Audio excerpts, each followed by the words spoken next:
ओम गण गणपतये नमः। जय श्री गणेश। जय चौथ माता। प्रिय श्रोताओं, आप सभी को ज्येष्ठ अधिक मास संकष्टी चतुर्थी की हार्दिक शुभकामनाएं। आज विभुवन संकष्टी चतुर्थी के शुभ अवसर पर सुनेंगे चौथ माता की कथा और गणेश जी की कथा। तो प्रेम से बोले गौरी पुत्र गणेश की जय, शिव जी माता पार्वती की जय। जय चौथ माता। विभुवन संकष्टी चतुर्थी का व्रत अधिक मास की कृष्ण पक्ष की चतुर्थी तिथि को रखा जाता है। यह व्रत 3 साल के बाद आता है। इस दिन विघ्न विनायक भगवान श्री गणेश की विधि विधान से पूजा आराधना की जाती है, व्रत रखा जाता है और चंद्रोदय होने पर चंद्रदेव को अर्घ्य देकर व्रत संपन्न किया जाता है।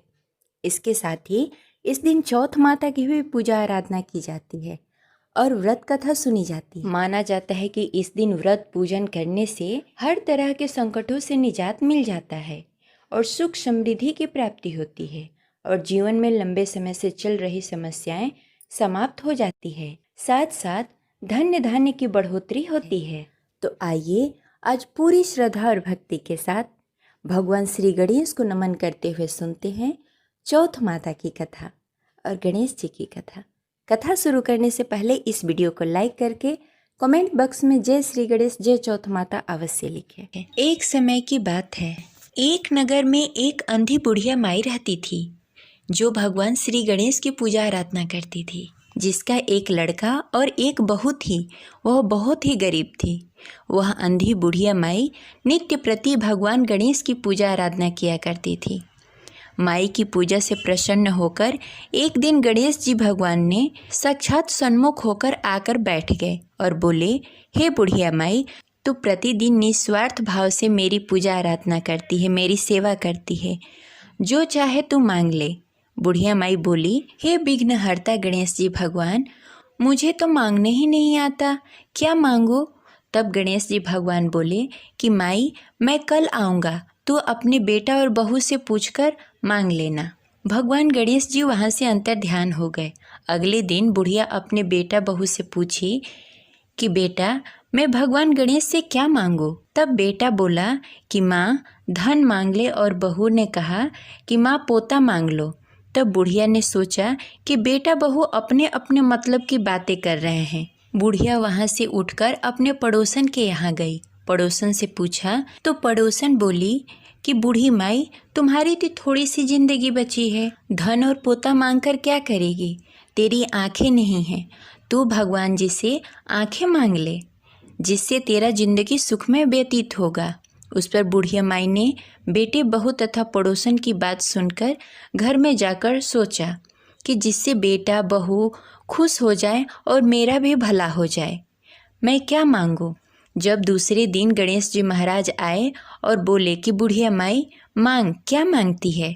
गणेश जी भगवान के वचन सुनकर बुढ़िया माई बोली, हे विघ्नहर्ता भगवान गणेश, मुझे अन्न देवो, धन देवो, निरोगी काया देवो, अमर सुहाग देवो, दीदा गोदा देवो, सोने के कटोरे में पोते को दूध पिला देवो, अमर सुहाग देवो और समस्त परिवार को सुख देवो। आपके श्री चरणों में मुझे आस्थान देवो। बुढ़िया की बात सुनकर गणेश जी बोले, बुढ़िया माई, तूने तो मुझे ठग लिया और कहती है कि मुझे मांगना ही नहीं आता। जो कुछ तुमने मांग लिया वह सभी कुछ तुझे मिलेगा। यूँ कहकर गणेश जी भगवान अंतर ध्यान हो गए।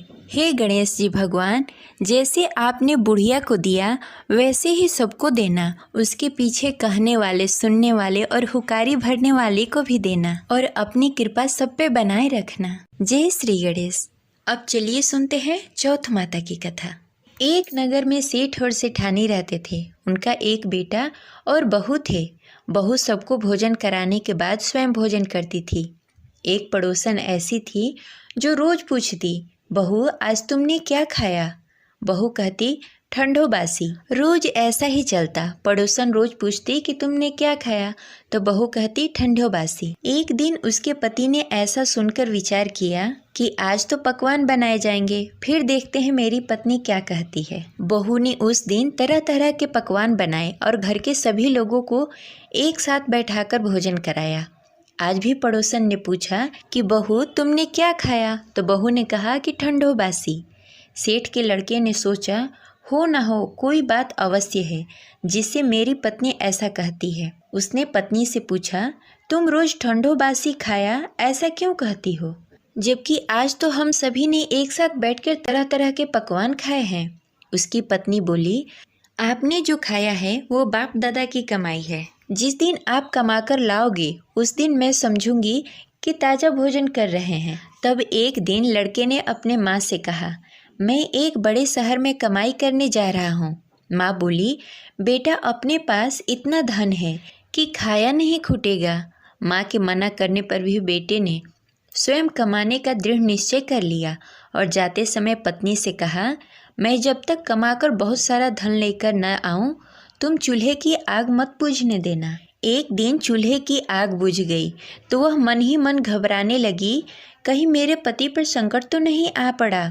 जल्दी से पड़ोस में से आग लाकर चूल्हे में रख दूं। ऐसा विचार कर पड़ोस में गई। वहाँ पड़ोसन चौथ माता का व्रत पूजन कर रही थी। पड़ोसन ने कहा, थोड़ी देर में आकर ले जाना। बहू ने पड़ोसन से पूछा कि आप यह व्रत क्यों करती हो, इससे क्या मिलता है। पड़ोसन ने कहा, चौथ माता की इस व्रत को करने से अन्य लक्ष्मी मिले और मनोकामनाएं पूरी होती है। और बहू भी चौथ माता का व्रत करने लगी। दीवार पर चौथ माता को बनाई। उस दिन घी गुड़ का चूरमा बनाकर रात्रि में चंद्र को अर्घ देकर भोजन करती। ऐसा करते करते बहुत दिन हो गए। चौथ माता ने उस बहू के पति को सपना दिखाया कि साहूकार का बेटा तू जागे या सोए, तेरी पत्नी बहुत याद कर रही है। घर जाकर उसकी चिंता मिटा। तू दुकान खोलकर कंदू केसर का पगलिया बनाकर बैठ जाना। आज तेरा हिसाब किताब चुकता हो जाएगा। अब तो चौथ माता ने जैसा कहा था वैसा ही हुआ। उसने घर जाने की तैयारी की और गाड़ी भरकर धन दौलत लेकर चल दिया। रास्ते में एक बड़ा सा काला नाग फन फैलाए बैठ गया और कहने लगा, आज मैं तुझे डसूंगा, छोड़ूंगा नहीं। आज तेरी आयु पूरी हो गई है। सेठ के लड़के ने कहा कि आज चौथ माता ने सपना दिया है, मैं अपनी पत्नी से मिलने घर जा रहा हूँ। वहाँ मेरी पत्नी बहुत चिंता कर रही है। मैं उससे मिलकर जरूर आऊँगा, तब तुम मुझे डस लेना। नाग ने कहा, तुम शपथ पूर्वक कहकर जाओ तो मैं तुम्हें जाने दूंगा, परंतु लौटकर नहीं आए तो तुम्हारे घर आकर मैं तुम्हें डसूंगा। इस प्रकार सर्प को वचन देकर वह अपने घर पहुंचा। वहां सभी से हंसी खुशी से मिला और भोजन करके उदास होकर बैठ गया। उसकी पत्नी ने उदास होने के कारण पूछा तो पति ने काले नाग वाली बात बताते हुए कहा, यदि मैं उसके पास नहीं जाऊंगा तो वह घर आकर ही मुझे डस लेगा। पत्नी बहुत चतुर थी। उसने कहा कि आप घबराओ नहीं, लेट जाओ, मैं एक उपाय करती हूँ। पत्नी ने कमरे की 7 पीढ़ी सिड़ाव धोई।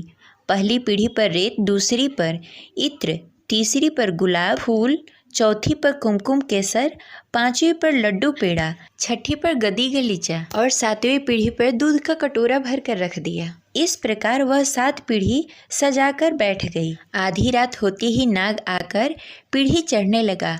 पहली पीढ़ी पर रेत में लौट गया और कहने लगा, सेठ की बहू ने आराम तो बहुत दिया, पर वचनों से बंध कर आया हूँ, सो डसूंगा अवश्य ही। इसी प्रकार 7 पीढ़ियों पर नाग आता और आराम करता और कहता कि डसूंगा अवश्य ही। कमरे में जाने ही वाला था कि चौथ माता ने विचार किया कि मैं इसे नहीं बचाऊंगी तो संसार में धर्म कर्म और पूजा पाठ कौन मानेगा। अब तो गणेश जी, चंद्रमा जी और चौथ माता ने उसे बचाने का विचार किया। चंद्रमा जी ने उजाला किया, चौथ माता ढाल बनी और गणेश जी ने तलवार लेकर नाग को मार दिया और ढाल से ढक दिया। अब बहू भी पूरे दिन की थकी हारी सो गई। दिन उगा तो लोग बेटे से मिलने आए, परंतु बेटा बहू तो उठे ही नहीं थे। बहुत देर हो गई तो माँ उसे उठाने गई। माँ ने 7 पीढ़ियों पर जो कुछ देखा तो बहुत घबराई और बेटा बहू को आवाज़ लगाई। बेटा बहू उठे तो देखा कि एक ढाल तलवार वहाँ पड़ी है। अब ढाल उठाई तो वहाँ काला नाग मरा हुआ पड़ा था। बेटा बहू ने सोचा कि आज तो धर्म कर्म की आड़े आए। जो भगवान गणेश जी और चौथ माता ने अपनी रक्षा की, हे चौथ माता, आपने जैसे सेठ की बहू बेटे की रक्षा की वैसे ही सबकी रक्षा कीजिए। इस प्रकार यह कथा संपन्न हुई। आशा करते हैं यह कथा आपको अच्छी लगी होगी, तो इस वीडियो को लाइक करें और ज़्यादा से ज़्यादा लोगों को शेयर करें। अगर आप हमारे चैनल पर नए हैं तो इसे सब्सक्राइब करके बेल आइकन को प्रेस कर लें। मिलते हैं अगले वीडियो में, तब तक के लिए गौरी पुत्र गणेश भगवान की जय। हर हर महादेव। जय शिव शंभो।